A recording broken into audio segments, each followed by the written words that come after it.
Hi, Kaylee. Hello, how are you? I'm all right. How are you doing? Good, thanks. Yeah. Um, I'm all set here, and I think it may end up being a little longer than I said. I know I have at least 45 minutes. It's hard to kind of plan these things exactly. One thing I do have at the end, I kind of go through a few different things, but I plan to read like three of Whittier's poems of his abolitionist poems about the fugitive slave law. Um, so I figured I'd end with that and open it up for questions. That sounds perfect. And again, about an hour is what I'm aiming for. So if Yeah, it's less, that's fine. If it's a little yeah. over, that's Well, fine. well, for me, the problem I have is it's like I can kind of come up with a number of pages. I am going to probably be reading some of it, a good bit of it, just to stay on track. Because if I start going and talking, off the cuff, which I will do anyway, I just knowing from my teaching, especially on stuff that I know well. This is kind of largely, some of this is a good bit of this is kind of from my book. And stuff that didn't quite make it into my book. So it's very familiar territory to me. Although, it's interesting to look back at it again. I enjoyed kind of getting ready for this, even though it was stressful. Well, I didn't mean to make it stressful. Oh no, I'm, I was flattered to get the invitation. So thank you. Thank you. I'm so appreciative that you were willing to join us. This is our first virtual lecture. Yeah. I was hired as the very first professional staff that the Whittier Birthplace has had in August, and it's taken me a couple months to get geared up for some of this. We did some outside programming Yeah. in the fall. We did some snowshoe events in the winter, but it's a little bit of a learning experience for us as well. So Yeah. um, Yeah. No, well, I saw the other two events. They sound good too. Yeah, a nice mix of things. yeah, I'm really excited. Yeah. And yeah, no, I think this is great. And I'm looking forward to it. So how is this? Am I going to have the access to share screen then? Is that how this Yes. is? Let me let me try to make you screen share. I'm on my iPad Yep. because the camera is much better than my very old laptop that I've been using. Yeah. And I had difficulty sharing screen with somebody before, but then I just Okay. made them host Yeah. and that worked. So Okay. if all else Yeah, fails, no, I kept it pretty simple. I have a PowerPoint slide show. I wanted, I did get some images in later in the talk, but at the beginning, anytime I have kind of a long quote from a primary text, I have the quote, so that people aren't just looking at my face for an hour. no problem. So, So I'm not seeing screen share for participants. Like I can share my screen. So I'm going to make you okay. host. All right. But then that also means that, let me wait because I'm admitting people as they come in. Oh yeah, yeah, sure. So let me wait till everybody's here and then I will switch you over to Oh, host. that sounds perfect. Everybody. I'll have my stuff queued up then just to kind of go right into it. So yeah, I might just step out for a minute then until like say 5 minutes before. Is that okay? That's fine. Before you go, how do you pronounce your last name? Oh, I'm sorry. Yes, that's always a question. I forget. I'm used to, I'm not at all particular to tell you the truth, but the way our family says it is phonetically like special without the P. So just Szczesiul. Okay. Yeah, special without the P is the easiest way. That's not how you would say it in Polish, which is a lot more complicated, but that's how we say it. That's fine. I have, my maiden name is Pere and. Yeah, I was going to say, I thought it was Pere, yeah. Yes. My second cousin is the same age. We were in high school together in homeroom every year. and his branch of the family anglicized the last name. So they say Perry and mine's Ray. And so we messed up all the teachers in high school every year. So like, you see, Kaylee Perry? No, actually it's Perret. Okay, they make that little note, and then they get to TJ, like Thomas Perret. No, actually it's Perry. No. Are you related? Yes, we're cousins. Yeah, that's funny. Yeah. All right, that's cool. I like that. I like that. Yeah, we sometimes have joked that our name of our immigrant forefathers was Smith, but they decided to Americanize it when they came here. And I like that. Something really complicated. All right, I'm going to step out because I have to look up a couple more things, couple little loose ends here. But I will be back at like 5:02. Is that okay? Excellent. I'll see you then. I'm going to just go off screen is basically it. Yeah, thanks.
Welcome, Christopher. We are waiting for everyone else to come in. You're one of our first people. So welcome. Hello, thank you.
Welcome, Chris. I'm glad to see you're here.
Hello? Hello. We're just waiting on everybody to slowly trickle in. Okay, Chris is just coming. We're doing it on this iPad, so it's kind of easier to do it on. I'm on my iPad as well. All the best people.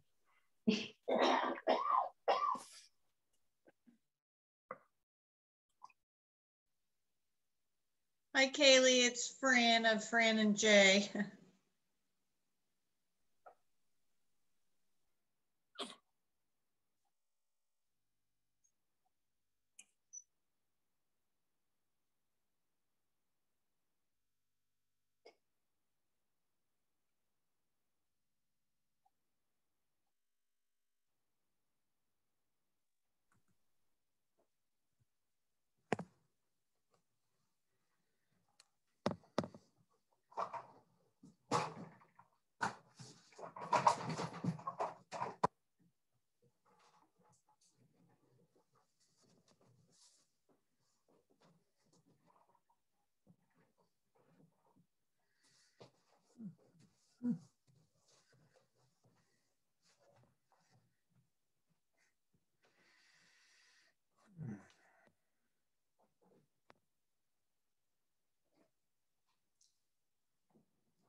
So I think we had about 12 households signed up.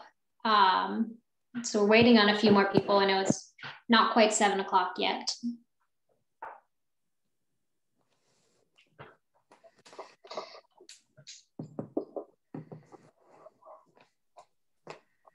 Kaylee, I'm just going to be listening, if that's okay.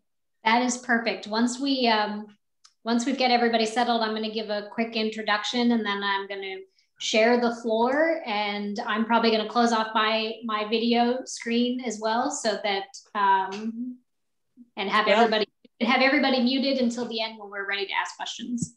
Right, and I'm definitely looking forward to this talk.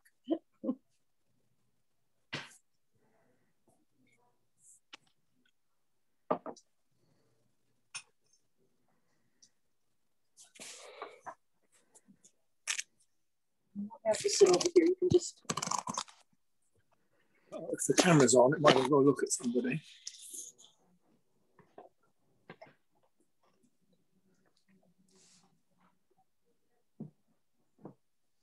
I don't see any camera. What? I don't see any camera. What do you mean? I don't see a camera. There's no pictures. There's just a launch meeting screen. Oh. I must touch with this thing. If you touch the edge of the screen.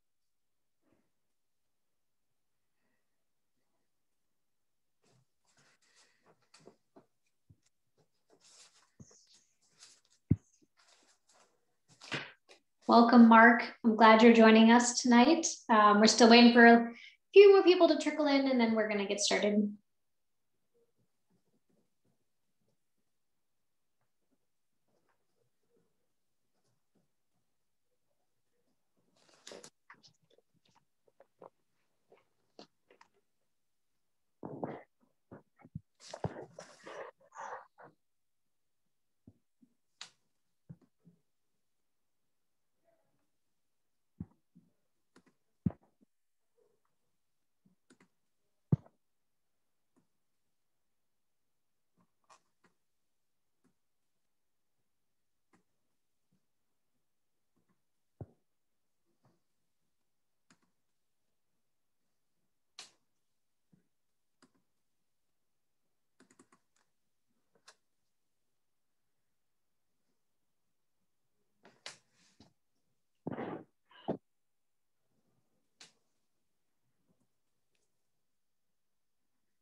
All right, well, it's shortly after 7 and I want to be respectful of everyone's time. So I'll give a little introduction and then we can kind of jump into our topic for tonight. Welcome everyone. My name is Kaylee Perret-Shaughnessy. I'm the Executive Director of the Whittier Birthplace, and this is our first virtual lecture series. We are excited to have you with us tonight and very excited to have Professor Anthony Szczesiul with us. He is from the English department at UMass Lowell, and he is going to be speaking about John Greenleaf Whittier's Radical, Abolitionist, and Cosmopolitanism tonight. So take it away, Professor Szczesiul. Oh, before we take it away, I am going to ask that everybody keep their screen on mute so that we are not listening to any background noises. And I recommend that everyone switch to active speaker mode, which means you will have one big screen of our speaker instead of all the little screens that make us look like the Brady Bunch in each of that, just for your enjoyment. And so with that, take it away, Professor.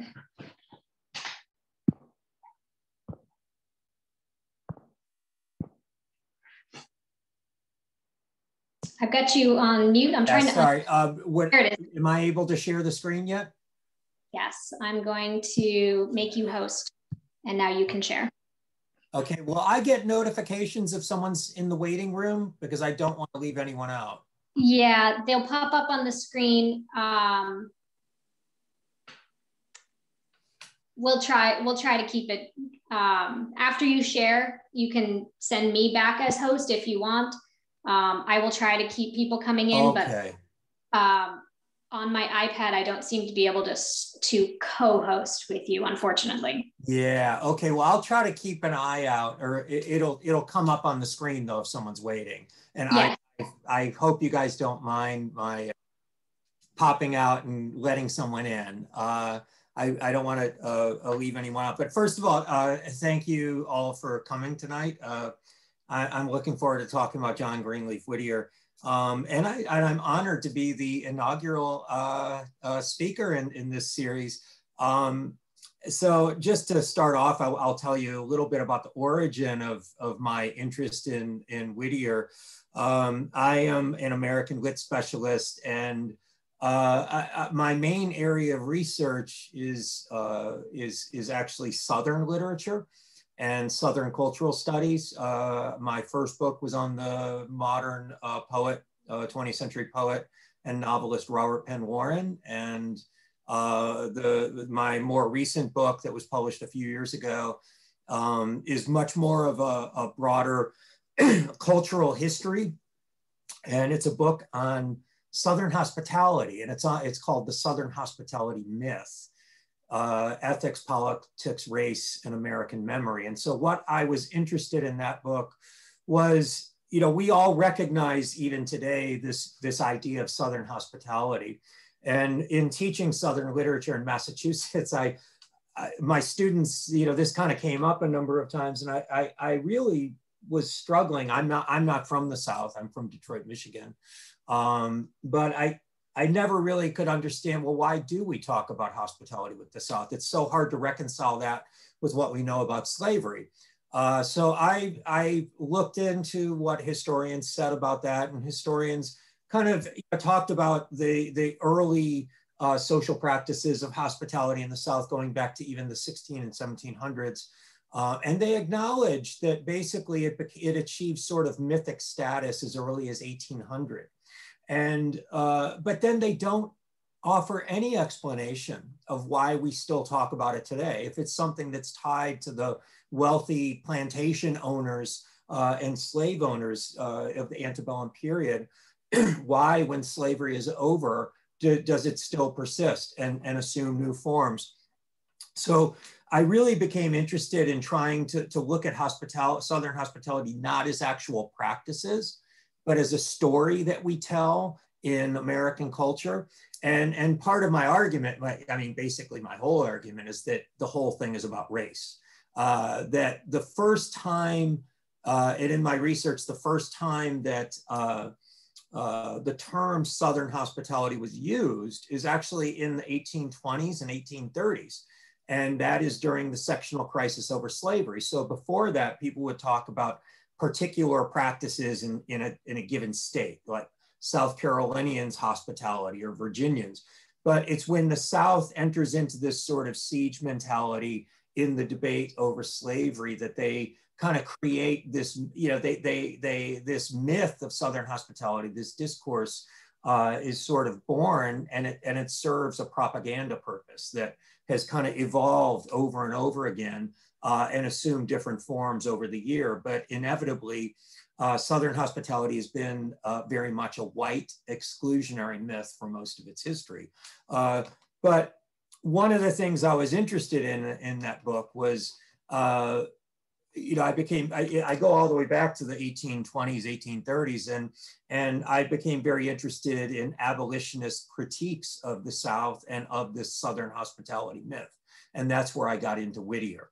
And so you'll see a little bit that, a lot of what I'm talking about here with, I should have abolitionist hospitality probably, because that's more of what I'm talking about. But by cosmopolitanism, I mean this idea of being a citizen of the world rather than just a citizen of one's nation or country. And I think this is very much at the heart of Greenleaf Whittier's abolitionist worldview and ethical principles. So I'll go ahead and get started now with the talk. And I'm going to be kind of scrolling through here. When I have longer quotes, I do have these on PowerPoints. And so I'm going to be offering some kind of broad context just of 19th century culture, and then shifting gears toward more progressive reform movements and abolitionism, and then Whittier. And then I'll be concluding with looking at, and actually basically just reading a few of Whittier's poems about the Fugitive Slave Law of 1850. So, which was a central debate in the middle of the 19th century. So I'm timing myself starting now, so I know where I am. And the talk is officially beginning, so I know if I'm trying to stay on track or not. So let me just set this up. All right, here. So, all right, so today we generally give little thought to hospitality as an ethical, moral, or religious question, let alone as a social practice with a long history of cultural meanings. Instead, the term hospitality is generally thought of as a commodity or industry, as in the hospitality and tourism industry, or in lifestyle industries. As the philosopher Tracy McNulty ruminates, quote, "In some ways, hospitality today seems to have barely survived its separation from the religious sphere, as seen by the disproportion between the enormous significance of hospitality in the ancient times and up through the Enlightenment, and its present archaic or even quaint signification. In contrast to today, Americans in the 19th century thought about hospitality obsessively and in ways that may seem foreign or perhaps excessive to us today. The question of hospitality was for them foregrounded in daily social rituals while also occupying a central place in their moral and religious worldviews. At the same time, their culture was changing dramatically in ways that produced often competing claims on their sense of appropriate habits and attitudes of hospitality. On the one hand, they had inherited both the classical and biblical traditions of hospitality, and they were not so far removed from continental customs and manners. On the other hand, they believed in their status as a new democratic republic and hospitable asylum for immigrants, and they often self-consciously sought to define themselves against the customs of the old world. Against this backdrop of accelerating consumerism and increasing class fluidity, both of which put unique pressures on traditional conceptions of hospitality, 19th century Americans negotiated among a variety of competing impulses when it came to this question. In short, they were living through the very changes that Tracy McNulty describes, the slow separation of hospitality from its religious sphere in the context of rising economic interests and consumer impulses. A brief survey of topics covered in chapter 11 of Julia McNair Wright's The Complete Home, published later in the century, just after Reconstruction, suggests the contradictory quality of these obsessions over hospitality as a moral obligation, an important daily social ritual, and a growing form of consumerism. And so if you look at a lot of 19th century books, they're infamous for these long chapter subheadings. So this is a book that has 15 or 20 chapters, and each one has this long list of subheadings of all the topics they go through. So if you look at this, it suggests some of these contradictions. Titled Hospitality in the Home, the chapter refers to hospitality as the queen of social virtues and lists more than 30 subheadings. From the list of topics, we can sense that Americans in the latter part of the century still saw hospitality as an important yet increasingly fraught subject.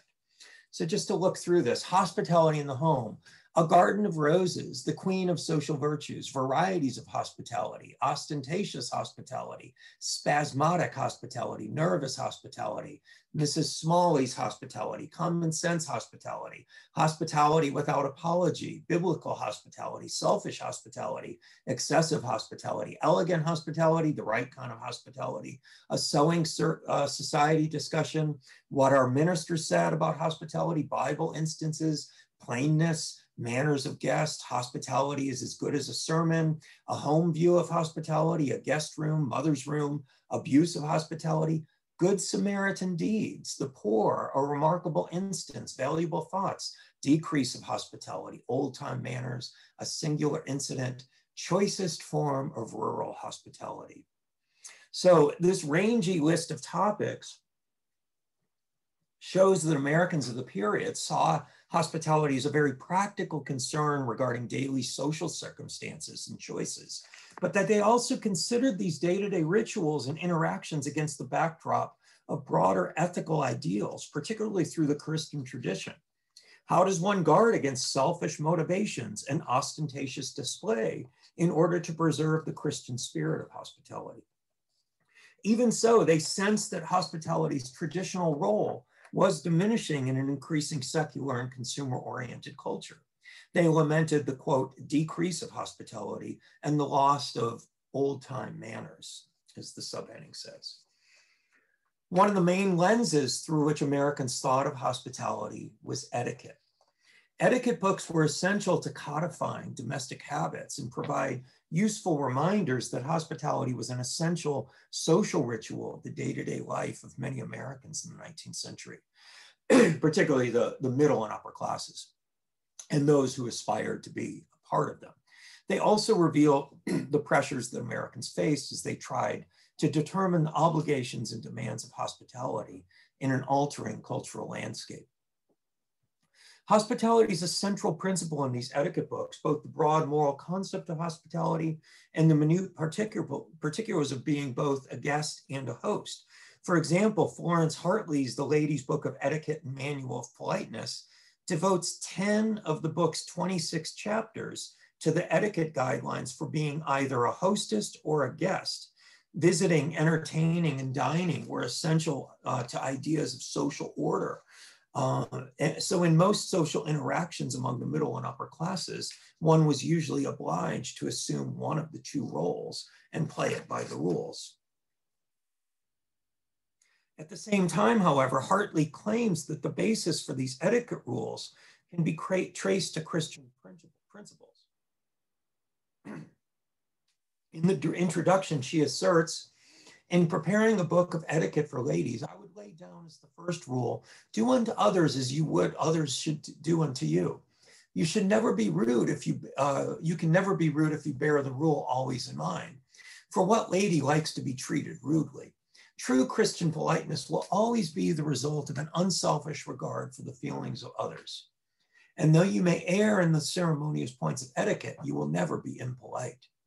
Politeness founded upon such a rule becomes the expression in graceful manner of social virtues. The spirit of politeness consists in a certain attention to forms and ceremonies, which are meant both to please others and ourselves, and to make others pleased with us. Still clearer definition may be given by saying that politeness is goodness of heart put into daily practice. There can be no true politeness without kindness, purity, singleness of heart, and sensibility. Now, one thing to note here is that Hartley's explanation seems to have it both ways, or to at least want to. On the one hand, politeness here is described as a transcendent Christian principle. And on the other hand, politeness is manifested by attention to historically and culturally situated forms and ceremonies, such as leaving an appropriate business card or a card when calling on guests, or using the right utensil at the right moment in a meal. Like many texts of the period, we see Hartley navigating the inherent tension between what we might term the ethics versus the politics of hospitality. This is a distinction that's made powerfully by the French philosopher Jacques Derrida, who was one of the founders of deconstruction, which had a great influence on literary studies beginning in the 1980s. And one of the things that Derrida knows, he's fascinated with language and how language functions by often exclusions and contradictions. I'm admitting someone here. So I hope they get in. But Derrida makes the point, one thing about the term hospitality is Derrida traces it to its root. And the root form of hospitality has the same root as the word hostility. So hospitality and hostility are joined according to Derrida. And so he distinguishes between hospitality as an ethical ideal, which implies the welcoming of all equally, versus hospitality as a type of politics of determining who belongs and who doesn't. So every act of hospitality is also an act of exclusion or an act of violence. So obviously this is a very philosophical perspective on the issue. And one thing I would also note is that etiquette and manners, these things become especially important in the 19th century post-Enlightenment. One of the reasons is because we have upwardly mobile classes who are moving from the lower classes into the middle classes and into the upper classes. And the whole point of manners is, to have visual signifiers that somebody belongs, that somebody should be there.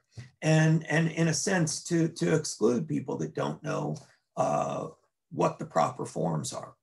So many etiquette books of the period contrasted the old aristocratic customs, the old world, and the unique needs of a young American nation. The Art of Good Behavior, for example, claims to be fulfilling the need to teach manners to all of the upwardly mobile Americans who are inevitably finding themselves entering the higher social realms. And this is a quote from the preface here. In this free land, there are no political distinctions, and the only social ones depend upon character and manners. We have no privileged classes, no titled nobility, and every man has the right and should have the ambition to be a gentleman. Certainly every woman should have the manners of a lady.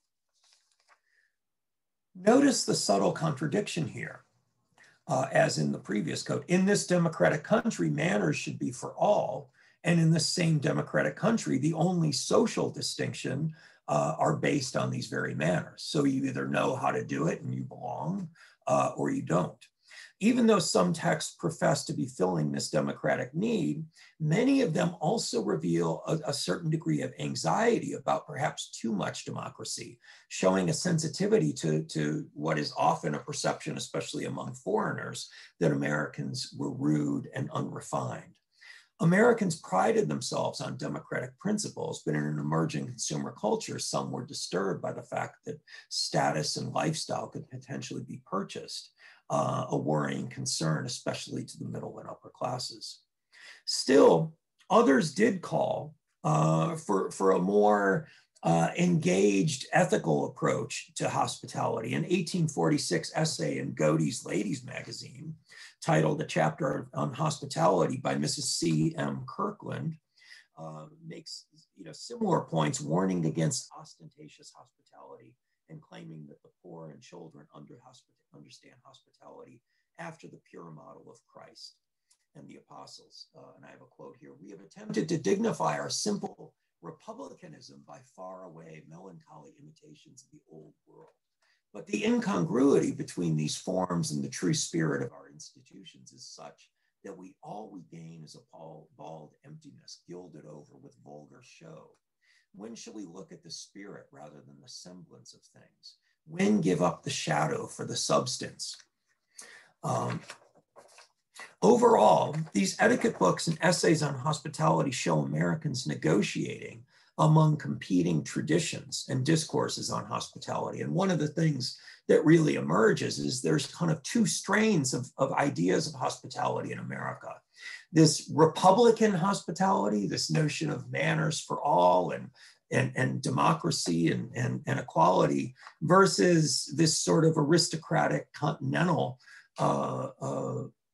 sense of manners that has its appeal for many Americans and is yet very anti-democratic. So even as this discourse was shifting, liberals and progressive thinkers and reformers pushed the idea of hospitality into new realms and broader directions, redefining hospitality as an ethical ideal and moral imperative essential to progressive change and reform. So I'm going to shift gears here a little bit.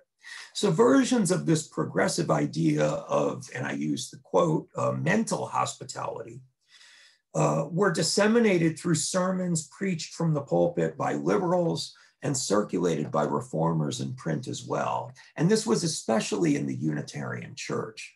And this particular discourse of hospitality was closely tied to the anti-slavery movement. Indeed, as the sectional crisis deepened over slavery, this discourse developed into a coherent and effective counter-discourse to prevailing ideas of Southern hospitality that were being used in pro-slavery propaganda,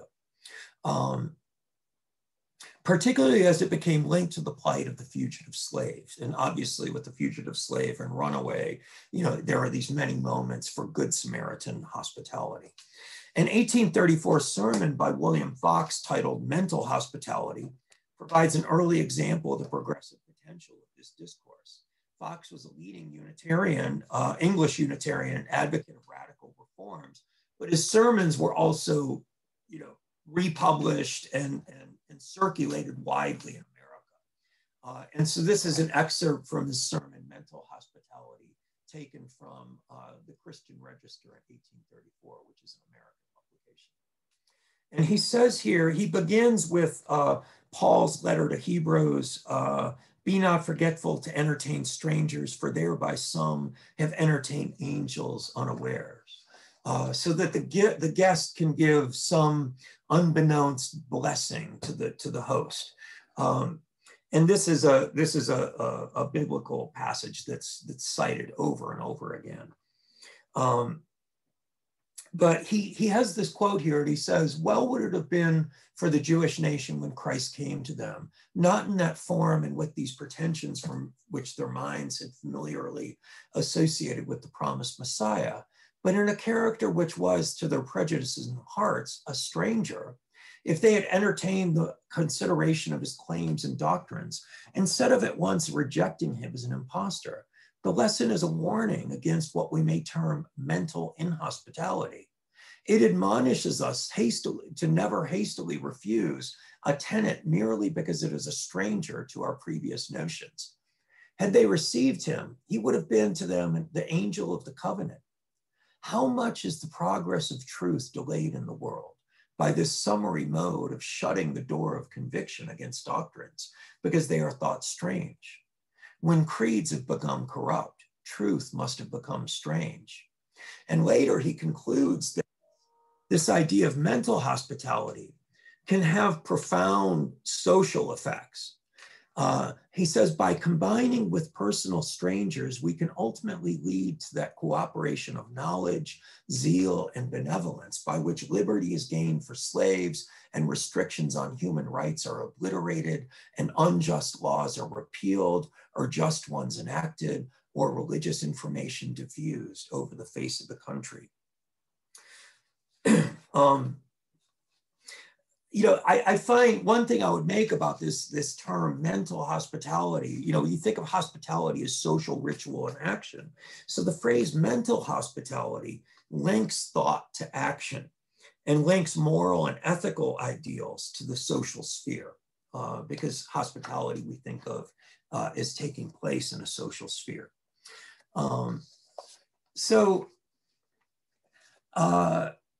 In 1856, moving on, I have a couple more examples of this because this is something that comes up again and again in sermons and religious essays. If not the exact term mental hospitality, very similar expressions. Hold on one second here. Oops. Let me just check something. Okay. Sorry about that. Sorry, I had to check one thing here and let's see. Okay. All right. An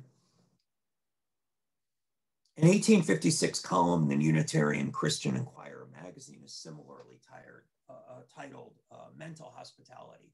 And here again, you see the same quote, "Be not forgetful to entertain strangers, for thereby some have entertained angels."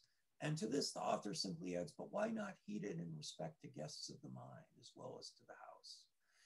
There's no inhospitality so full of suspicion, so determined to bar all newcomers as that which is extended to ideas and truths having strange aspect. And again here, truth is divine. It has a divine message, but it will have no message for us if we shut our minds and hearts against it because it is a stranger. And skipping ahead, 1859, close to the Civil War, Octavius Brooks Frothingham, who was one of the leading, most liberal Unitarian ministers in the Northeast at the time period, very radical. He provides a much more eloquent, I think, case for mental hospitality. And he talks about its role in his own conversion, you might say, on the issue of slavery. He says here, "The duty of hospitality requires us not to open our houses to any belated wanderer who may chance to pass, but to open our minds to the thoughts that come to us with unfamiliar aspect and ask admittance for our consideration. New ideas almost always look hungry and wild. We know not whence they come. We know not whither they go, nor what their intents may be. We think it's safer to let them slide by. And yet, and this is a familiar refrain, if angelic truths are ever to visit us, they must visit us as strangers, for certainly no one will be so insane as to imagine that he has them all as perpetual inmates of his house." I'll skip over this quote, but he talks about the demands of hospitality, that it's very easy to welcome things that you know are going to confirm your beliefs, or things that are going to comfortably reaffirm your sense of yourself. That's not true hospitality. According to Frothingham and others, true hospitality requires risk. You have to open yourself up to something outside of ourselves, something that's different or foreign or strange. And Frothingham concludes, late in his sermon, he talks about how in his conservative and dainty youth, he was introduced to William Ellery Channing's arguments on the Christian duty to oppose slavery. And he initially did not want to accept it. He said, "I did not like its appearance. It looked vulgar, low, and ridiculous. Its robes were covered with the dirt heaped on it by respectable people. Its aspect was lean and rapid, like that of a fanatic. Its history was obscure. It was friendless and an outcast. I expected to hear from its lips nothing but vituperation and blasphemy. At length I went down and opened the door. Rather, it came in as the door stood ajar and seated itself in my parlor. And oh, what a gracious figure I found it then to be. How this stranger enriched my heart. How he enlarged my conscience. what insight he gave me into the meaning of the gospel, what knowledge of Christ. So, you know, I think this is a very interesting and revealing personal anecdote from Frothingham. And to me, it reminds me of an anecdote I heard about, I've come across about Whittier, John Greenleaf Whittier, that late in his life, post-Civil War, he was interviewed and he was asked about what he had done for abolitionism, the contributions he made. And he turned it around and he said, the question is not what I did for abolitionism, it's what abolitionism did for me. So I like that quote of Whittier, and I think that kind of ties into this. Now, one thing I should also add is that Channing, William Ellery Channing, was no radical abolitionist, and was in fact, you know, sharply criticized by William Lloyd Garrison for not being radical enough.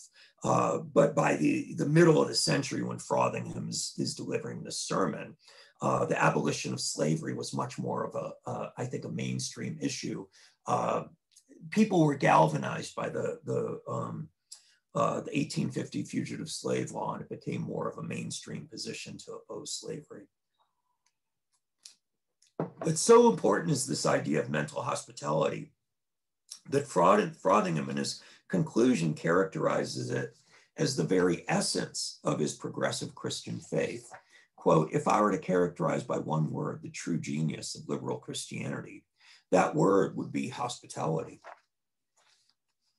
Whittier himself embodied this attitude of mental hospitality. He was known for his hospitality of practice at his home, as well as in his mind and in his public life and political views, extending to his activities in the Underground Railroad. I want to turn now to a book that Whittier wrote in 1845, and it's called The Stranger in Lowell.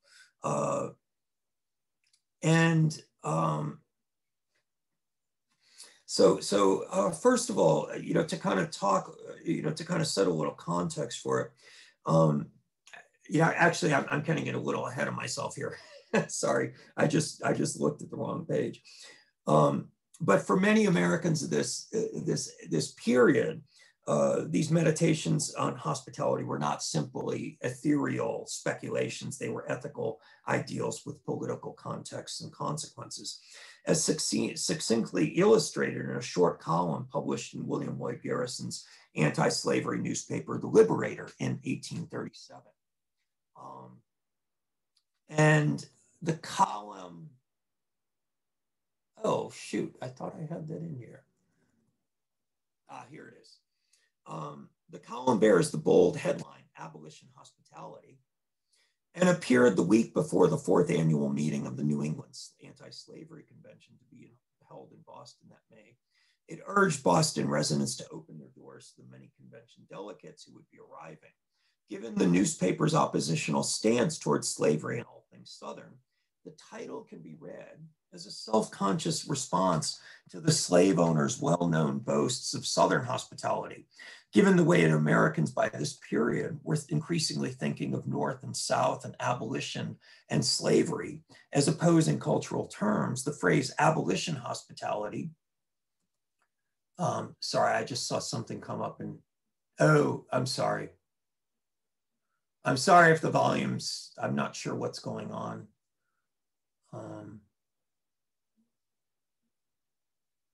All right, sorry about that. I'm not sure what I can change on my end. I'll try to sit still. Maybe I'm just bobbing and weaving too much. But if we're thinking of these binary oppositions, the phrase abolition hospitality implicitly transforms its opposite, Southern hospitality, into slavery hospitality. And just as a quick visual example, I think this is, let's see.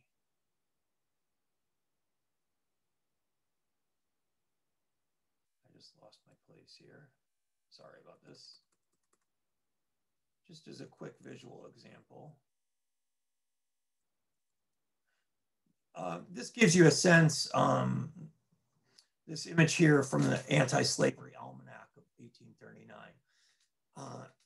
The abolitionists constantly attacked this idea of Southern hospitality, saying that it could not have any substance, that it's impossible for someone who holds a slave to claim they are hospitable. And so here, this is an illustration from the Anti-Slavery Almanac of 1839 with the headline, Southern Arguments to Stop the Mouths of Northern Guests. And it talks about a Northern man going down to the South and being convinced that slavery is a divine institution. So here they're being feted by the wealthy, Southerners, while slaves are fanning them, and outside a slave is being whipped while slaves are toiling in the field. So this is a recurring critique that abolitionists leveled against Southerners. So to skip back down to this quote here, to be given to hospitality as an apostolic injunction repeated on many occasions. Be not forgetful to entertain strangers, says Paul, for thereby some entertain angels unawares. And in the very next verse, he adds, remember them that are in bonds as bound with them, and them which suffer adversity as being yourself also in the body. It seems, therefore, that there is a close affinity between sympathy for the oppressed and a hospitable reception of those who plead their cause in the face of a gainsaying generation. If we obey the first injunction by entertaining abolition strangers, we shall be likely to fulfill the second by a lively remembrance of the woes and sufferings of the slave.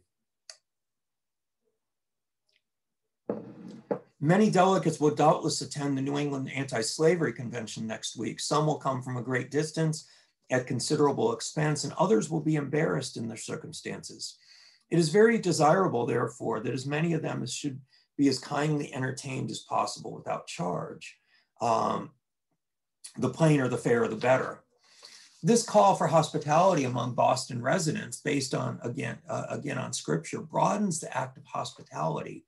The crucial exchange here is not the material exchange of hospitality between the host and guest. Rather, it is what ultimately results from this material exchange.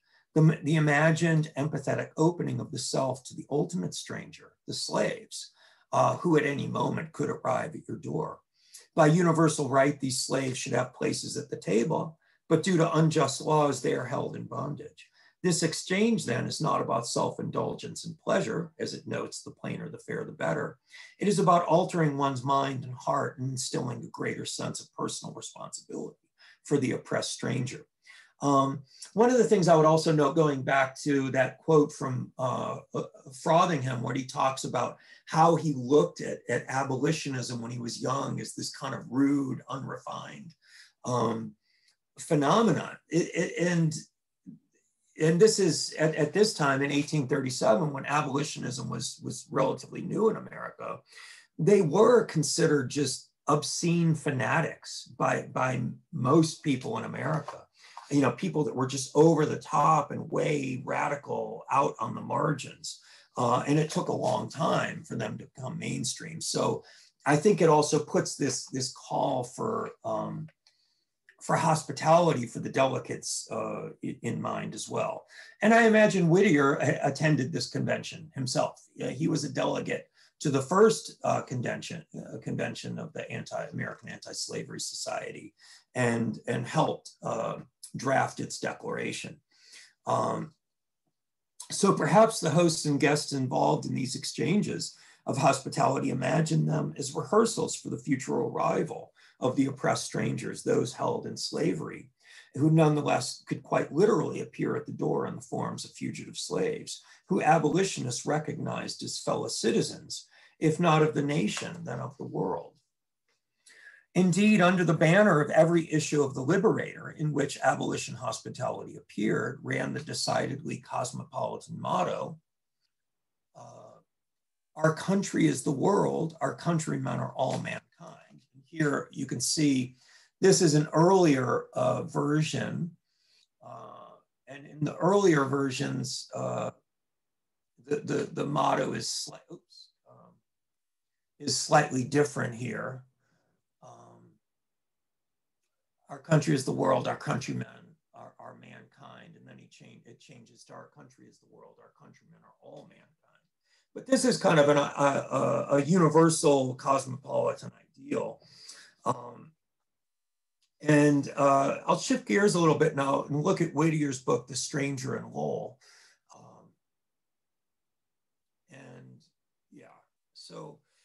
The Stranger in Lowell examines, it's published in 1845, and Whittier spent a year in Lowell as editor of the local abolitionist newspaper, the Middlesex Standard, I believe it was called Middlesex something. I think it's the Middlesex Standard or Registered. It's slipping my mind at the moment. But in this book, he examines the uniquely diverse populations of the urban environment as the basis for an extended meditation on the intertwined themes of hospitality and the stranger, and what is in many respects an overarching ethics of cosmopolitanism. Whittier looks at Lowell and sees a vision of a possible future, and his vision challenges many assumptions in mainstream American culture at the time. His modest volume on Lowell is comprised of sketches and reflections written during a brief sojourn in the city that brought the Industrial Revolution to America. Rather than seeing Lowell as a precursor to a new industrial era, however, Whittier instead sees it as a precursor to a new social era, one in which social differences of race, ethnicity, class, gender, and religion are embraced and valued rather than feared and deplored. The industrial experiment of Lowell was a popular topic at the time for discourse among politicians, economists, and capitalists, but Whittier goes against the grain, warning his readers in the preface that his writings on Lowell were influenced by no special considerations of practical utility. Instead, he simply wrote with, quote, his heart open to the kindliest influence of nature and society. In short, Whittier is more concerned with ethics than economics, with lofty human ideals than bottom lines of costs and profits. The title itself suggests the volume's overarching theme of the stranger and the intertwined theme of hospitality that always accompanies the boundary through which the stranger is defined. Well, on the one hand, Whittier is a stranger visiting Lowell. The city of Lowell itself becomes a broader metaphor of all that is new, foreign, and strange in this period of radical cultural change in America. Now, one other thing I would just say about Lowell, as a resident of Lowell, I live in Lowell and I'm fascinated by its history. I've lived here for, 24 years now.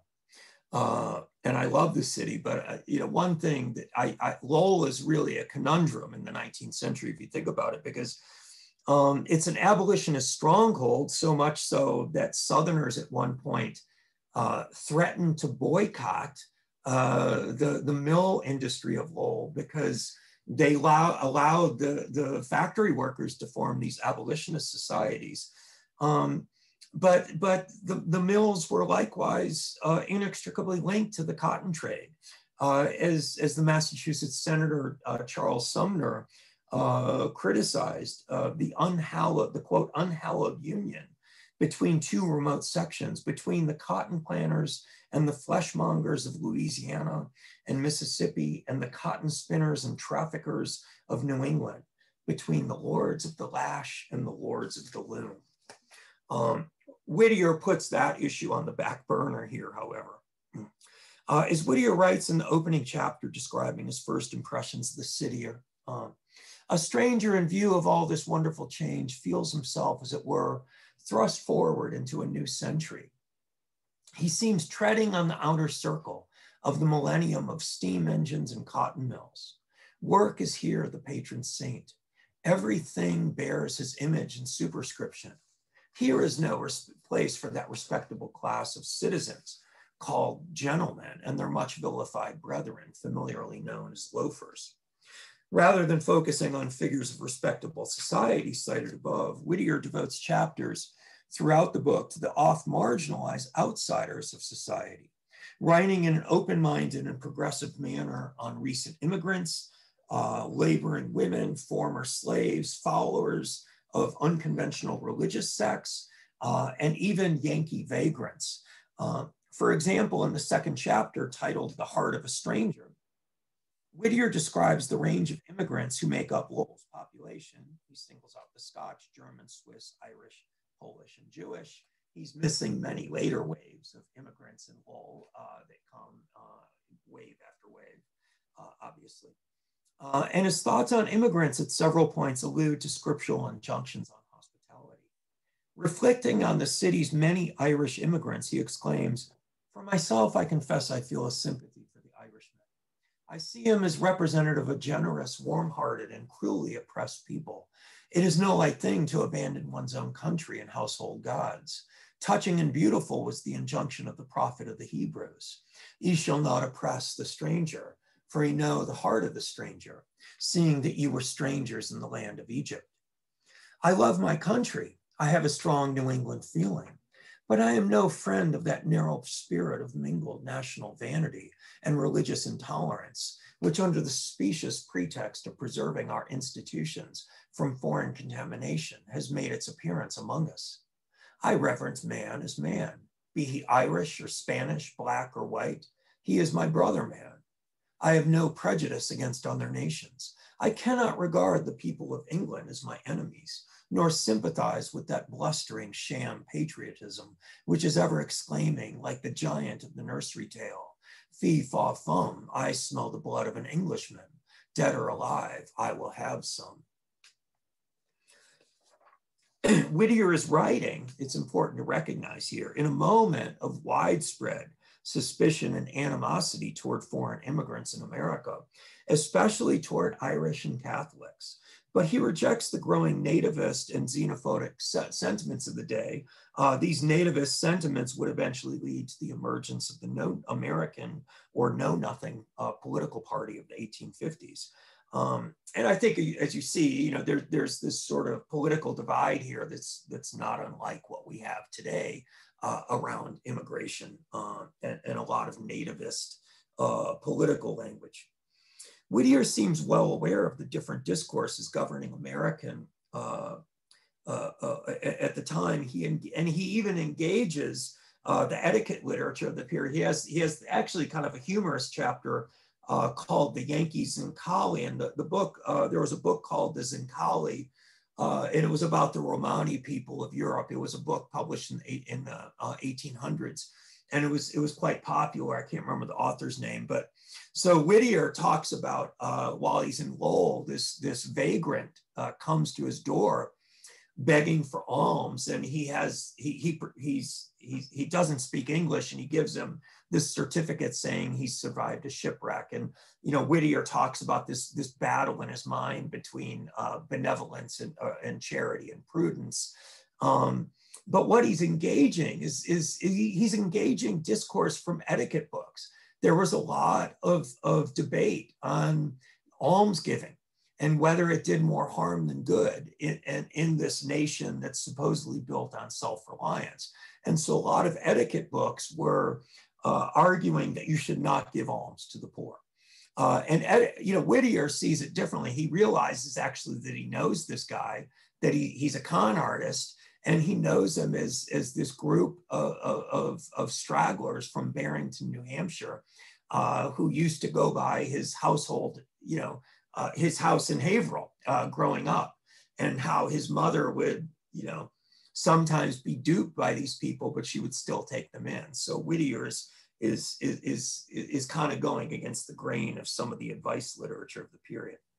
So overall, Whittier challenges his contemporary readers, prompting them to examine their prejudices and expand their sense of mental hospitality. He pushes his readers to question and rethink their categorical views on women, Christian faith, class, ethnicity, and race. The Stranger in Lowell is almost an experimental treatise on the cultural, political, social implications of mental hospitality described above, and expanded to the level of cosmopolitan philosophy. Now, the next thing I want to move to is to see this in application, where these ideas of hospitality and mental hospitality are really put into practice with the crisis moment that emerges in 1850 with the passage of the Fugitive Slave Law, part of the Compromise of 1850. The Compromise of 1850 ushered through Congress largely through the efforts of Senators Henry Clay of Kentucky, Stephen Douglas of Illinois, and Daniel Webster of Massachusetts, was designed with the goal of putting an end to decades of sectional strife over slavery. Instead of ending sectional tension, however, the Compromise's most controversial provision, the new fugitive slave law, only added fuel to the fire, fundamentally transformed the landscape of anti-slavery politics in American culture.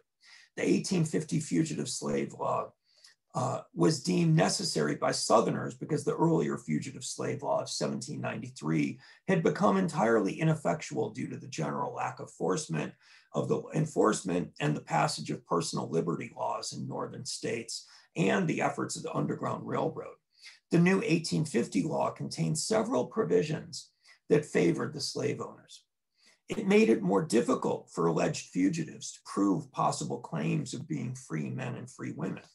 And it also provided financial incentives for officials to arrest and return fugitives. Officials received $10 for every fugitive slave returned south. That's a considerable sum. And they even received $5 for cases where the alleged fugitive could prove he was indeed a free citizen. So you made profit just by falsely claiming people were fugitive slaves. You could kind of probably make a living by it. Perhaps most galling to opponents of slavery, the law required citizens, if called upon, to assist federal officers in the capture of fugitives. And it also forbade Americans from offering any form of assistance to those fleeing from slavery. In other words, the act of extending hospitality to a runaway slave was now a federal crime punishable with excessive fines and imprisonment. And I think I recall the fines could be the equivalent of, like today, $10,000 or more. And in fact, Georgia, when it passed one of the strictest immigration laws some years ago, maybe 8 or 10 years ago, they had a provision like this, where they made it illegal to offer assistance to an illegal immigrant in the state, punishable by fines.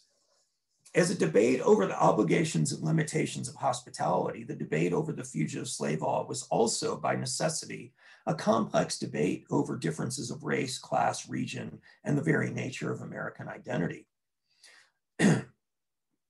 Religious arguments for and against the law, for example, were based largely on competing ideas of community. While all Christian Americans would have agreed with the scriptural injunction to, quote, love thy neighbor as thyself, the new reality of the fugitive slave law forced them to ask, and who exactly is my neighbor? Both the ambiguity and implications in this question are seen in the scriptural passage that was repeatedly cited by both pro and anti-slavery advocates to support their particular positions. Paul's letter to Philemon, referenced in the poem, one of the poems I'll read in a moment.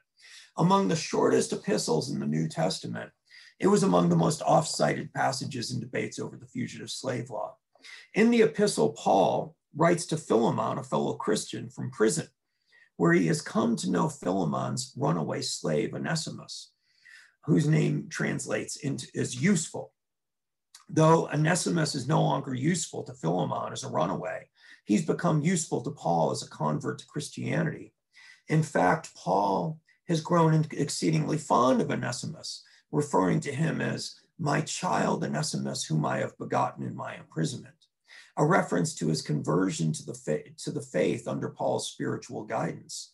Though Paul would like to keep Onesimus with him, he sends him back to Philemon with this letter, advising Philemon to receive him, quote, no longer as a slave, but more than a slave, a beloved brother, especially to me, but how much more to you, both in the flesh and in the Lord. One can see why both sides of the debate cited this passage. On the one hand, Paul instructs Philemon to receive Onesimus as more than a slave, as a brother in Christ. On the other hand, Paul's actions seem to uphold the legal and social status quo of slavery by sending him back, seeming to both acknowledge the institution and uphold the law of rendition. Paul even goes so far as to offer to compensate Philemon for any wrong committed by Onesimus before he ran away. Here then lies the crux of the debate over the fugitive slave law. Who has the better claim of being a neighbor, Philemon or Onesimus, slave owner or slave, the white Southerner or his human chattel? Those opposed to slavery viewed the runaway slave first and foremost as a Christian neighbor in need, but also in many cases as a fellow citizen, discursively expanding the boundaries of American identity to include Blacks, both slave and free. In contrast, supporters of slavery felt their allegiances must lie with the slave owners, with whom they shared a common racial, cultural, and national heritage and covenant in the Constitution. The two sides on the debate consequently articulated radically different theories on hospitality and consistently posed two fundamentally different questions to the American public. Opponents of slavery envisage hospitality as an element of higher law, an ethical imperative and ideal that superseded one's obligations to what they felt was a perverse and immoral human law. This was the essence of William Seward's maiden speech in the Senate in 1850, where he concluded, "There is a higher law than the Constitution," a phrase that became repeated throughout the abolitionist cause. In contrast and in direct response, supporters of slavery articulated a restrictive and exclusionary politics of hospitality, portraying Blacks as an alien presence unworthy of the hospitality of white Americans, while emphasizing white cultural solidarity. There were, in fact, many sermons that were delivered both South and North that instructed congregants to abide by the law. And one of the things that, my study of the literature of the period, there's a lot of pro-slavery fiction, especially written in response to Uncle Tom's Cabin. Harriet Beecher Stowe wrote Uncle Tom's Cabin as a direct response to the fugitive slave law. And while what happens in abolitionist literature of the period, and abolitionist sermons, and abolitionist short stories, abolitionist poems, is the constant literary imagining of that moment when a runaway slave shows up at your door. What would you do? Could you really in your heart send that person back to slavery? On the other hand, pro-slavery arguments shifted the focus from the slave coming to your door, supplicant needing assistance, and they often prompted readers to imagine slaves having social equality, eating at the same table, sleeping in your house, becoming romantically interested in your white daughter. In other words, they raised this specter of miscegenation as a way, as kind of a recurring scare tactic. In short, Americans were forced to fully confront, perhaps as never before, the implications of hospitality as both an ethical ideal and a subject of legal, political, and moral conflict. Over and over again in the debate over the law, Americans were confronted with arguments portraying hospitality as a higher law above or beyond social and governmental law, or a tendency that emerged early in the debate. References to the fugitive slave law in articles, poems, letters, editorials pervaded the pages of the Liberator throughout 1850 and the years that immediately followed. Throughout this anti-fugitive slave law discourse, extending hospitality to the fugitive slave was portrayed foremost as the fulfillment of basic Christian principle, and more subtly as the fulfillment of a more democratic, inclusive republic. Just to look at a quick visual example here, a couple of them. Effects of a Fugitive Slave Law is a political broadside by Theodore Kaufman, printed in 1850. And so this makes the connection between biblical imperative and American dream more explicit. In this illustration, you can see that 4 Black runaways are being shot in the back as they emerge from a cornfield. These are the slave catchers, all dressed, as gentlemen behind them. And 2 are succumbing to their wounds while the others look on in horror. But at the bottom here, you have 2 quotes, one from the Bible and one from the Declaration of Independence. The biblical quote is from Deuteronomy: "Thou shalt not deliver unto the master his servant, which is escaped from his master, unto thee. He shall dwell with thee. even among you in that place where he shall choose in one of thy gates, where it liketh him best, thou shalt not oppress him. The second quote reads, we hold that all men are created equal, that they are endowed by their creator with certain unalienable rights, that among these are life, liberty, and the pursuit of happiness. So that I think one of the things that's important here is this does not see the runaway slave just as an object of charity, but this pushes the viewer to think of the runaway slave as a citizen with equal rights, with the rights to life, liberty, and the pursuit of happiness. And that was a radical idea at the time. That not all people who were against slavery would agree with. The anti-slavery cause was multifaceted. So I want to, the other thing, this next one here, I'll take a look at. This is the cover of the Liberty Almanac, an anti-slavery almanac of 1852. And the fugitive slave law also prompted Americans to simultaneously think about the threshold of their own domestic space in legal, political, moral, and ethical terms. Particularly for many women involved in the abolitionist cause, the plight of the fugitive transformed their own feminine and domestic identities into an avenue of special authority. The domestic space of the household was suddenly a political space as a potential asylum for the oppressed, one that would be in defiance of governmental law. Indeed, the family's domestic space and the individual's conviction that her or his home would be open to any fugitive slave in need could be imagined as the only stay against the juggernaut of American slavery, as may be gleaned from the cover illustration of this Liberty Almanac. And so it's kind of hard to see here, so that I have another slide where I kind of blow it up here so you can see. And the illustration, the Almanac advertised that you could purchase this as opposed to that you could hang up in your place of public resort, as it said. And it should be in the possession of every family in the country. It's a damning allegory of, quote, the iniquitous fugitive slave law. The caption reads, no higher law. And the illustration is dominated by a figure who is, quote, the personification of American slavery, a tyrant seated upon his throne, holding aloft the whip and shackle in his right hand, while his head rests on his left hand, the elbow being placed on a Bible, which is nearly hidden by a scroll containing the words Fugitive Slave Bill. Both a minister and a senator, so the minister here and the senator here, the second figure, this is clearly Daniel Webster here on the right, the senator from Massachusetts, are willing to do the bidding of the tyrant. The Almanac included a detailed explanation of the color illustration, as I just mentioned. Behind the center, this is a quote, behind the senator stands a figure representing liberty. That's this figure here, with a desponding expression. Further in the background, a statue of the goddess Liberty, the Statue of Liberty. Did that even exist by this point? I don't know. I just wondered that. I'm not sure if the Statue of Liberty was in place yet, but it's falling from its pedestal. In the foreground at the left, a runaway slave struggles with a pack of dogs. And one thing I would point out here, the only contrasting element in this picture is the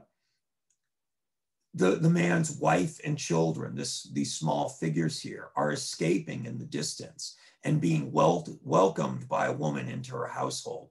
The woman extends her arms in a gesture of welcome, and the description says she has made an asylum in her dwelling. The image suggests that the only way to circumvent the perverse and destructive power of the fugitive slave law is for individual households to act in accordance with the higher law of hospitality. This illustration appeals to a range of ideals: patriotism, Christian principles, the sanctity of family, domestic space, the moral imperative of hospitality. It also contends that actions that occur in individual gender domestic spaces could in fact disrupt the authoritative laws of the national domestic space. And so one of the things to conclude here, I would like to just, turn to a few of Whittier's poems that were written in response to this fugitive slave law. So, so maybe I'll just stop this share and pull up those texts on the screen. And maybe I'll just, for the sake of time, I will read just two of them, and I can open it up to questions. But Whittier's, I had a few poems here, but I think the first one I'll read is Ichabod, which is one of Whittier's most famous poems and best known. And this is written in response. The subject is Daniel Webster, the Massachusetts senator, who was a real star, politically throughout much of the 19th century. But his participation in passing the fugitive slave law, just, people turned their backs on him. And the name Ichabod here that Whittier is invoking is a Hebrew term meaning without glory or departed glory. And so this is Whittier speaking of Daniel Webster. So fallen, so lost, the light withdrawn which once he wore, the glory from his gray hairs gone forevermore. Revile him not, the tempter hath a snare for all, and pitying tears, not scorn and wrath, befit his fall.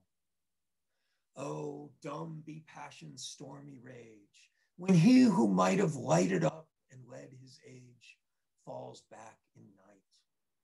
Scorn would the angels laugh to mark a bright soul driven, fiend-goaded down the endless dark from hope in heaven.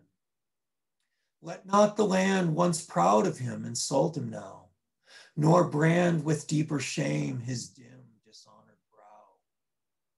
But let its humbled sons instead from sea to lake a long lament as for the dead in sadness make. Of all we loved and honored, naught save power remains, a fallen angel's pride of thought, still strong in chains. All else is gone. From those great eyes, the soul has fled. When faith is lost, when honor dies, the man is dead. Then pay the reverence of old days to his dead fame. Walk backward with averted gaze and hide the shame. So just a scathing indictment of Webster, and just this sense of shame and suggesting not even to be angry with Webster, but just to mourn the loss of potential greatness, the loss of glory, that everything Webster stood for and everything he embodied it was just turned to falsehoods and a mirage. Now, I do want to read, I think one thing I would like to say about Whittier and his poetry, that, I think Whittier, wrote so many poems for the abolitionist cause, and we don't really remember them and study them. And I think in some ways he's fallen victim to, literary standards and tastes that developed in the early 20th century in modernism and what we call the new criticism, which is really the old criticism. But this emphasis on poetry should be complex and have some hidden meaning and should be difficult and you should have to struggle with it.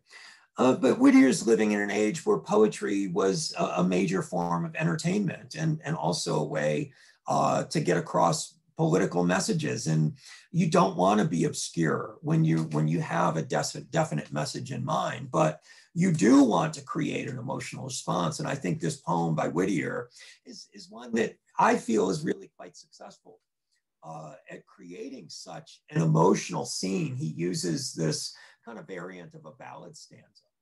And he has a little note here, a head note, This poem finds its justification in the readiness with which, even in the North, clergymen urged the prompt execution of the fugitive slave law as a Christian duty and defended the system of slavery as a Bible institution.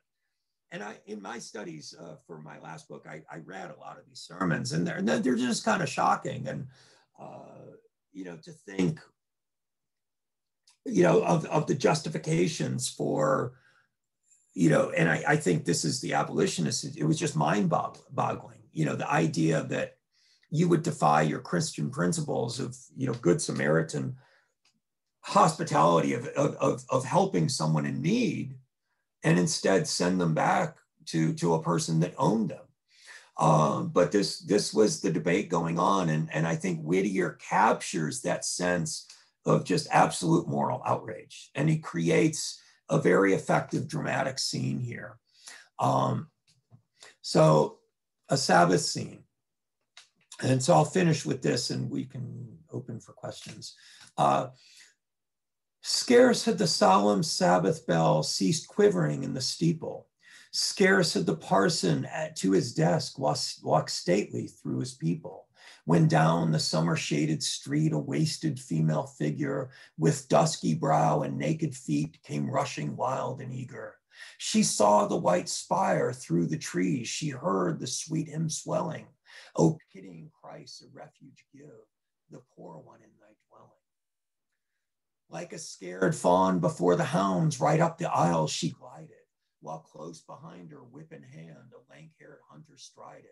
She raised a keen and bitter cry to heaven and earth appealing. Were manhood's generous pulses dead? Had woman's heart no feeling? A score of stout hands rose between the hunter and the flying. Age clenched his staff, and maiden eyes flashed tearful, yet defying. Who dares profane this house and day? Cried out the angry pastor. Why, bless your soul, the wench is a slave, and I'm her lord and master. I've law and gospel on my side, and who shall dare refuse me? Down came the parson, bowing low. My good sir, pray excuse me. Of course I know your right divine to own and work and whip her. Quick, deacon, throw that polyglot before the wench and trip her. Plump dropped the holy tome, and over its sacred pages stumbling, bound hand and foot, a slave once more, the hapless wretch lay trembling. I saw the parson tie the knots, the while his flock addressing, the scriptural claims of slavery with text on text impressing. Although, said he, on Sabbath day, all secular occupations are deadly sins, we must fulfill our moral obligations. And this commends itself as one to every conscious tender. As Paul sent back Onesimus, my Christian friends, we send her. Shriek rose on shriek, the Sabbath air, her wild cries tore asunder. I listened with hushed breath to hear God answering with his thunder. All still, the very altar's cloth had smothered down her shrieking, and dumb she turned from face to face, for human pity seeking.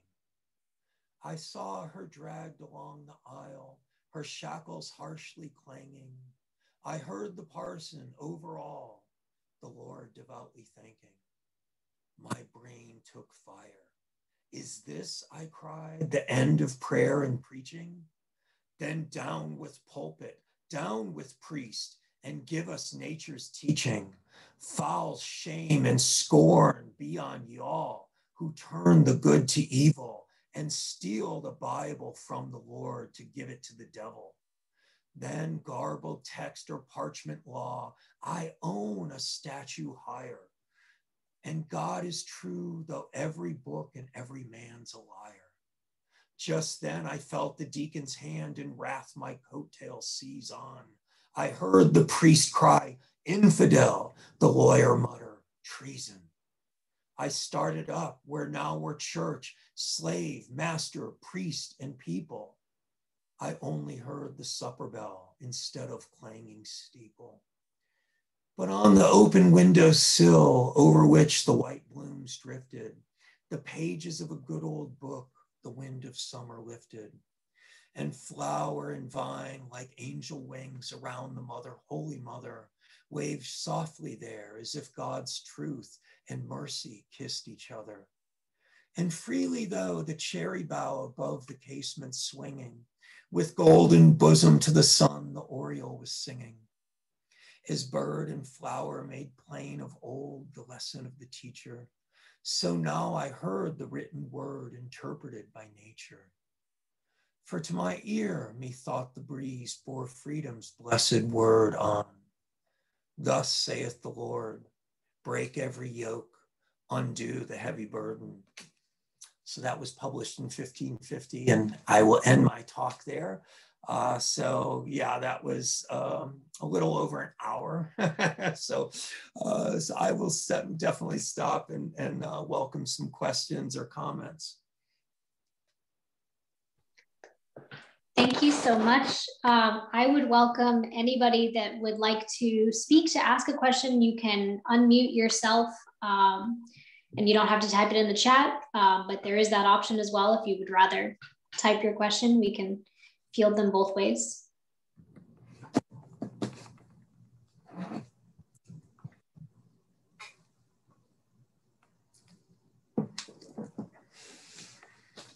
All right, well, go ahead. I think I'm peeking over the top here. That's fine. Go ahead. I enjoyed it very much. After that. I enjoyed it very much. Thank you. We did have a problem hearing you. Sorry. And it's weird because I couldn't see that you were moving at all, but all of a sudden you'd go very quiet. Oh. And so don't know what the problem was. But it was like it was a sort of automatic electronic cutout, like maybe you I'm sorry. So it went from not from being really loud, it went to very, very quiet, and then it would come back again. Yeah. Okay. And so anyway, but that you touched on so many wonderful things, and thank you. Well, I'm the president of the Whittier home in Amesbury. And, I ride my bike by both of these places. Well, in fact, I just gave a tour today to a gentleman from Maine who's doing research on Matthew Franklin Whittier, and Whittier's brother. And he was just fascinated with so many of the things. And I liked the fact that you touched on the Fugitive Slave Act. Yeah. That was wonderful. And your choice of reading the Sabbath scene at the end was perfect. That's one of my very favorites. And so I enjoyed it very much. Yeah, thank you very much. Well, I'm glad you like this Sabbath scene. You know, one of the things I find frustrating, one of the things when I became fascinated by in this research, and what I find just so perplexing, and it's a sad comment on our cultural memory. Yes. If we think about hospitality today in America, we associate it with the South. And we forget this very liberal, progressive, democratic idea of hospitality, that there were these radicals, that can be models for our problems today.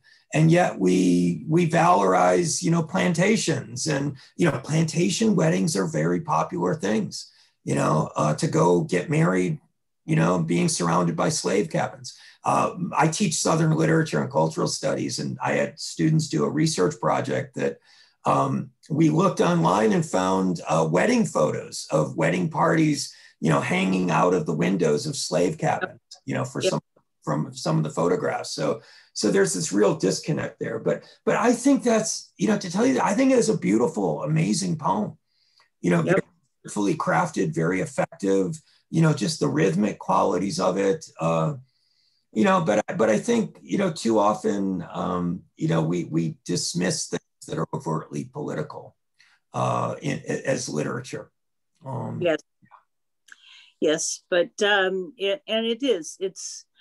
it's still so prevalent in this country, and we have Black Lives Matter signs up all over the Whittier home and in front of our house, and I'm from Michigan also. Yeah, so, Detroit. Yeah, well, I was born in Manistee, lived in Kalamazoo for years, and Ann Arbor for a long time. Yeah. So anyway, it was just it just pointed out all of the things that we need to be thinking about all the time now. Yeah. I mean, I think the thing is, I got into, when I was, I see a couple questions I'll answer in the chat too, but, when I started this book on Southern hospitality really blind. I didn't know what I was getting myself into. I knew there was a book there, but because nobody wrote about it, on why we still think about it. And I originally thought of it as a very literary study, but I started to realize the questions I was interested in, I couldn't answer that way. You couldn't answer it just with literary text. And so it became like a deep dive into, American cultural history. And so I just started thinking of hospitality and how it would manifest itself in the 19th century. And I realized, oh yeah, the fugitive slave law, sure enough, man, there's just so much about it. But starting to read these etiquette books, but I then came across, Whittier over and over again. And I came across this book about Lowell, and I live in Lowell, and I was like, oh, I got to get this in the book. So I just made a chapter basically for Whittier because I so admire the guy, to tell you the truth. I remember him being in an anthology when I was in high school. I don't think we read him. I remember having to know about him and the Fireside Poets in grad school for my comprehensive exams, but I don't remember hearing about his abolitionism. But when I learned about Whittier for this book, I just became, I thought, man, what a great guy. He's a great American hero. Somebody that just really gave his life, to a cause bigger than himself. And I love that quote about, that he said, the question isn't what I did for abolitionism, it's what it did for me, which I think, man, we need some of that today. Yep, we do. Thank you. Yeah. It was very informative. Yeah, okay, great. Thank you so much. So I see a couple of questions. First of all, the title of my book is The Southern Hospitality Myth. And if you're interested in sampling it at all, if you go to Google Books and type in my last name, I guarantee there's probably only one with my last name, come up with the book. And they have about the first 40 or 50 pages are readable. So I can't remember if the section of Whittier is in there or not, but if you're interested, let me know. You can send me an email. I'd be happy to send you the chapters. I have, page proofs, no need to buy it. I don't make any money off of it anyway. And then secondly, the poems are Whittier's poems collected in a monograph. One thing, that's nice is you can go online and there are a couple of collections that are online complete since it's out of copyright. There is a collection of poems called Poems of Abolition and Songs of Labor. It's a pretty exhaustive collection of especially of his slavery, but there are also just, I think, a collected poems on there somewhere, but you can go sample a lot of his work there. Oh, that's an interesting question I see here. Is it still true that Asian tourists pursue Whittier's houses in poetry? I didn't know. Is there a great Asian interest in Whittier? Actually, there is a Japanese professor who translated Snowbound into Japanese, and he came to visit the Whittier home and the birthplace some years ago, and actually read at one of our Tapestry of Voices events in the garden at the Whittier home in Amesbury. And I still communicate with him via email, and he gets all of our newsletters that we send out. So yes, he said there's an amazing interest in Japan for Whittier. Wow, that's interesting. I imagine I could see why Snowbound would be a very appealing poem. Right. I mean, across cultures. And I'm always fascinated by, you know, how certain nations like the French are fascinated by Faulkner and Poe, you know. But, you know, it's funny that you bring up, you know, Snowbound, because I was, you know, when I saw Kaylee's, you know, the registration thing about, you know, $10 per household, I suddenly had this idea of people in the pandemic gathering their families around the computer, like it's around the fire, you know, to the glow of the screen, and everybody huddled together to listen to poetry. So it kind of inspired me. Yeah. Well, I know we have at least a few screens today are filled up with households. We've got more than one person on a screen. Good, good. I'm glad to hear that. Yeah, that's why I was hoping. Yeah, I've had a long day on screen today because I taught 2 classes, and then I had 3 meetings before this, and then in between those, I was on screen doing the final touches on the talk. So it's just, I think I've been on screen since 8 this morning. Well, we appreciate you fitting us into your busy schedule. And I'd like to just give a shout out to, for our future lecture series we have, this is the first in our spring series. We do have 2 more coming up in April and then again in May. And I put a link to our website with that information in the chat. So I hope everyone will join us for our next future lectures. Any parting words or final questions? If there's no final questions, I would just like to say thank you all for coming. And one thing I would say, I mentioned before, is I'm a cyclist and I ride in that, the area around Amesbury, Haverhill is beautiful for riding and along the river. And so I've ridden by both the Birthplace and the Whittier home on a number of occasions, but I've never visited either. So, well, I think we need to arrange a time. I will be there. I will be at both. Yeah. You tell me when you want to come for a tour, and I will be more than happy. Both my husband and I are docents. So I'd love to get out there. But yeah, I will take you up on that. I will be in touch as soon as I got my first COVID shot. So yeah, we've had our first one too. Yeah, good. Yeah. So but thank you all so much for coming tonight. And Kaylee, it's an honor to be part of the Whittier Birthplace activities, because like I said, I really came to develop a deep appreciation for Whittier. You know, I have certain heroic figures in America. I love Garrison. I love John Brown. I love Whittier. And, you know, and I think importantly, you know, I see them as kind of possible models for what white American can be. Yes, Charles Sumner is another one. Oh, Charles Sumner is definitely another one, you know, who also took a beating for his belief. He did. Literally. Yeah, they all were willing to put themselves at risk. So, but yeah, this was great. And I really enjoyed having the chance to talk with you all. Thank you so much. Thank you. Take Good night, care. everyone. Yeah, thanks a lot, Kaylee. And I will be in touch, okay? I'll be coming out for a visit sometime. Thank you. Take care. Oh, Kaylee, did you record this by any chance? I did. I've got a lot of editing to do because we've got the beginning of you and I chatting beforehand, but once I have it post it though? Yeah, I will post it once it's edited. Oh, awesome. I was curious. That's great. You know, it'd be great if other people are interested and they want to see it. Yeah. Yeah. Hopefully the sound isn't messed up though.